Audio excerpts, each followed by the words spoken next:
We are entering the fourth round of this contest that I'm participating in. The fourth prompt is to choose a word and make an acronym describing the opposite of that word. So either the response will be something positive having the acronym be something negative or vice versa. Since the responses have to be 11 words long meant that I have to find an 11-letter long word. Or I could find 2 or more words together to make the acronym 4, but I'm not gonna complicate things for myself, let's keep things simple. Humans like positive things more, so I wanted to focus on something wholesome. In my comments there are a lot of people that think they are getting out next or that they won't do well, and I always try to be encouraging. No matter how bad you did in the previous rounds, you can always do really well in the next rounds. I'm always happy to hear that I gave confidence to others. So I want to turn this into a prompt. The gist of it is that some EWOWers are discouraged. The word discouraged has 11 letters, and out of that I'll make a sentence where I try to be encouraging. First I thought of this: don't instill self-capability out, you are really able, going excellently determined. Which is the best I could make it sound like. Don't worry, you can do it,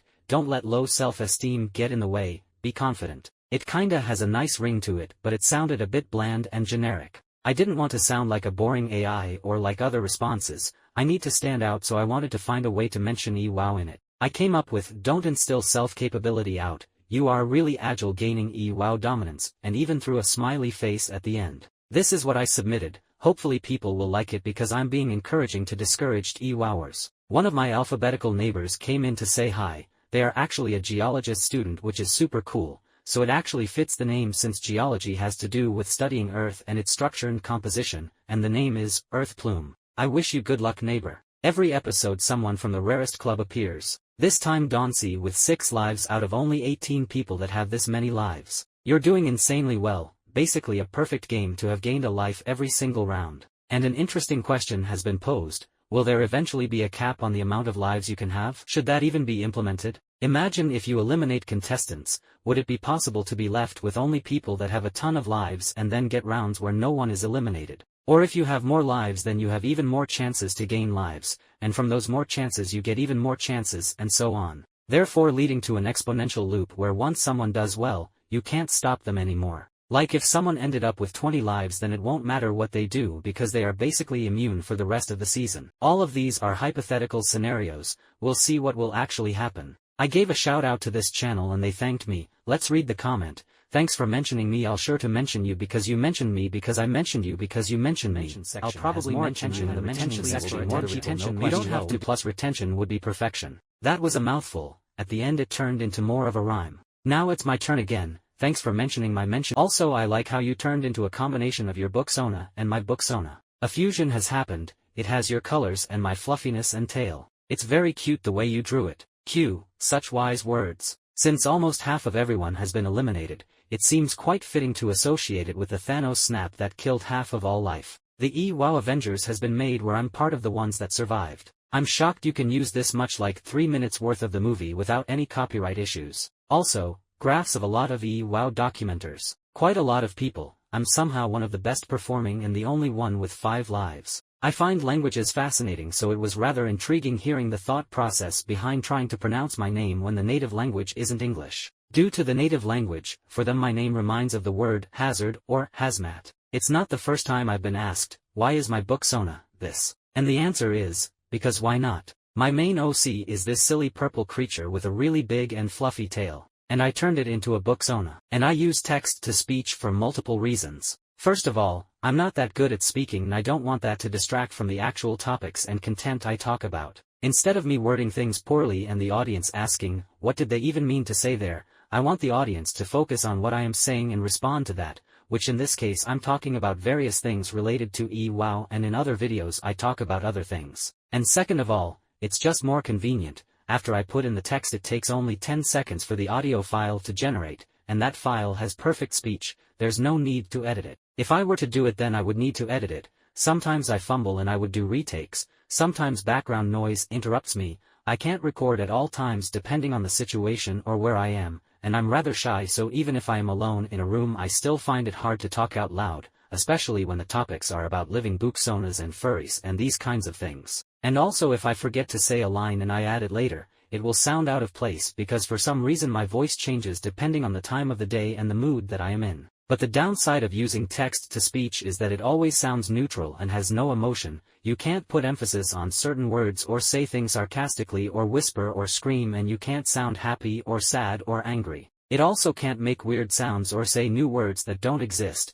like I have to write EWOW with a space in order to pronounce it properly. It will have certain quirks and you have to find a way to get around it. One annoying one is when it needed to say the resolution of an image, it was a square so it's the same number twice. But for some reason the first number is said normally and the second number is said like it's a year. For example, it decided to call this resolution 2500 by 2500, that's a bit jarring. It will also arbitrarily decide to add an awkwardly long pause in the middle of a sentence, or sometimes having no pause when I need. Finding a text-to-speech app was quite challenging cause every time I find a voice that I like and start using it, they're like, "Oops, free trial is over, now give us money." So I had to go with this voice, which is not my favorite but it's free and does the job. The person that I've got a lot of graphs from got inspired by me and made their own self-analysis video. The responses were quite complex and had a lot of story and things behind to explain, which was pleasant to listen to. But since you have to rank many responses, you only take a quick glance at what has been written and don't let it marinate in your mind or think too deep about it, leading to many not having the chance to get it and ranking it low despite being quite clever, which in the video has been described as, "Sometimes you cook so hard that you burn it a little." We also got a look behind the scenes what happens when I or anyone else asks for a graph. The name is written and the code does the magic. In the first 2 rounds they did better than me and even called the file, "Get Owned," but I took it personally and made the ultimate comeback and got a formal apology. As you can see here, it clearly smoked me.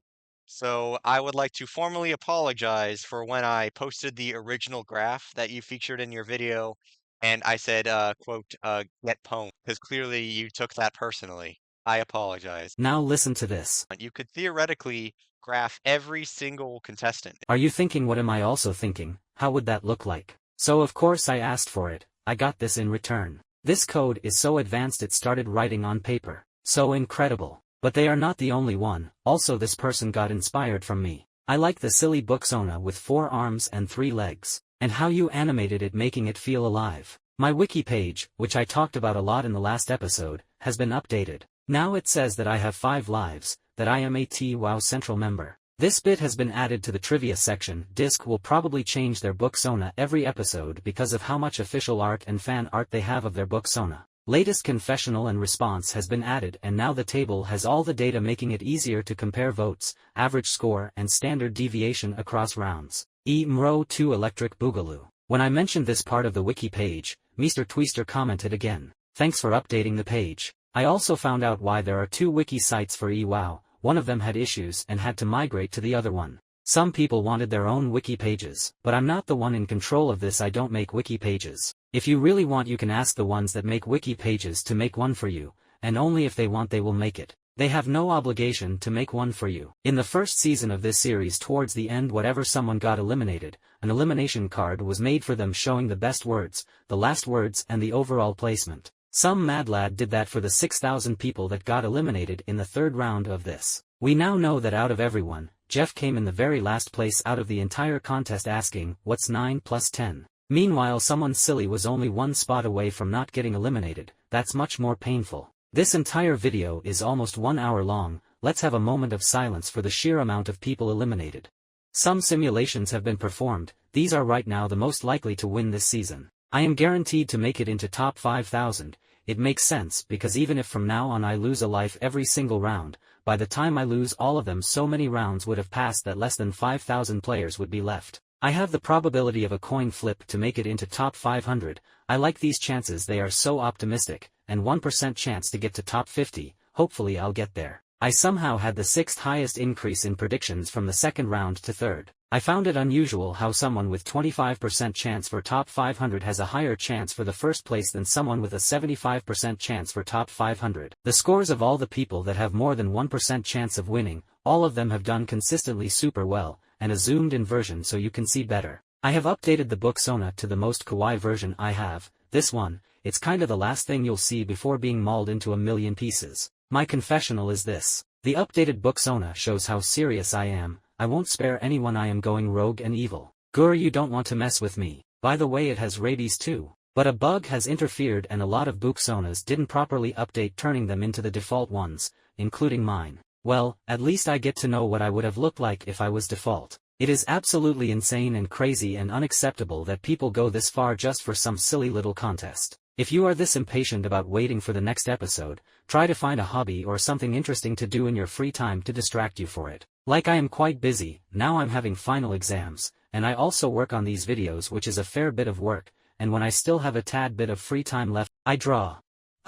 This. So for me it feels like the episodes are coming out too fast because I don't have enough time for it. I make these videos for fun cause it's awesome seeing all the cool stuff happening lately in the community. Let's remember to keep this casual and be patient. He didn't say it out loud, but in the script you can see that if this sort of attitude continues, all of this could very possibly be cancelled, so please behave properly.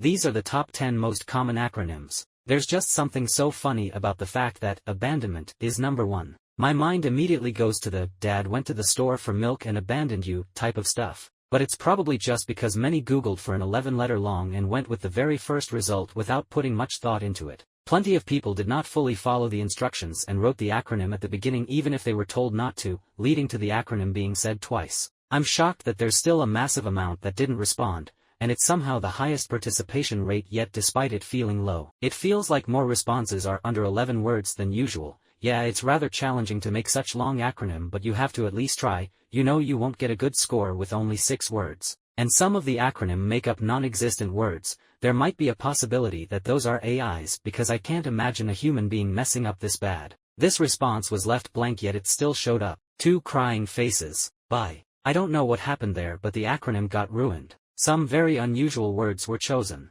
Apparently it's possible to make pixel art in your confessional using emojis. I should do that next time, it seems pretty fun. But if I remember correctly in the submission form it said that non-ASCII characters like emojis are not supported and might have rendering issues, so I'm not fully sure how it's been done. I'm kinda hungry now, let me order some fast food. I want a burger. Oh wow, it already arrived, the delivery was so fast.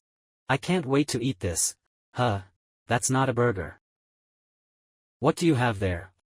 Oh, you wanted to deliver me a video. Quirky Burger made a video called EWOW versus Math. Both of us are stuck in a world of endless math and we learn that 1 + 1 = 2, and that 2 times Mr. Twister plus 5 = 15 Mr. Twisters. What happened to my legs? I must have been in some kind of car accident for those to bend backwards, it looks painful. I think you were trying to make them the way I did, which is actually called digitigrade. Human legs are straight, that's called plantigrade. And animal legs are bent, that's called digitigrade. I draw my character both ways and I don't mind which one any of you do. Anyways, a mistake has been made, haha, laugh at. No, when someone makes a mistake teach them to correct it and learn from it. Which is what I did. Wait, what? What did I do wrong? Silly Quirky. You have to do order of operation or PEMDAS. The way my booksona was drawn is so cute, I like it, thanks. The beeps at the end were too loud compared to the rest, ouch. Not only are we stuck here but also $80 were lost to 16 sandwiches that have 0 calories. We're gonna starve. Now it's time to show some fan art. In this one I'm so tall and Quirky Burger is so short. Here I'm super silly, I love the art style. And here tons of other EWOW documenters have been included. The results have arrived and my booksona still didn't update. They must have gotten too scared of the ferocious nature of it. But for real, they just had an issue with Google Drive. Damn you Google Drive for giving me the curse of the default booksona. Now my confessional is redundant. This time Purple Gaze and Dark hosted the episode and it was pretty fun, I quite enjoyed it, they did a good job. A whole 2 people now have 7 lives. Every episode we get someone from the club with most amount of lives commenting on the video. I wonder if one or both of them happened to stumble across this video. Carrie's response didn't do too well. It took me way longer than I want to admit to figure out what was going on because reading from left to right I was seeing the acronym first then the rest and you don't instantly make the connection of how those connect. Also it's a bit negative and the voters gravitate more towards positive stuff. We also found out why there were no mentions of AI last episode, because none got eliminated, but now 12 of them said bye-bye. But the AIs are getting eliminated at a slower pace than humans, which is not good. Before I show you how I performed I thought it would be fun to make you guess and see who got the closest. I've got 28 guesses ranging from 3rd place to 4,500th place, which is actually the only guess that puts me in the red zone. Y'all have a lot of optimism in me. Of course someone submitted bananas, I'm getting the bababness treatment. The average of all guesses is 1,128. And as a bonus optional question you can also try to guess the score too. Now let's see how I did. Wow, I continue to do surprisingly well. This is actually the highest rank I've gotten so far, and despite that, due to the tinier pool of contestants, I'm not actually in the green zone. So I continue to remain with my 5 lives for yet another round. Did any of you get that right? Someone got shockingly close, just 7 ranks away. And the same person also somehow got the closest score as well. That person is Salil, which I actually shouted out before for the beautiful fan art. Congrats on the guess. You should buy a lottery ticket and predict the numbers since you can see the future. By the way, I just found out that you can actually calculate the score by using one of those sites that finds your EWOW response and then using sites that searches through YouTube comments to see what people voted. So in retrospect, I should have asked for predictions before the voting period started. If I do this again in the future, hopefully I won't forget to keep in mind that. If you're a time traveler, you can see the future, but now it's time to travel back in the past thousands of years to see what happens with the next prompt. See you there.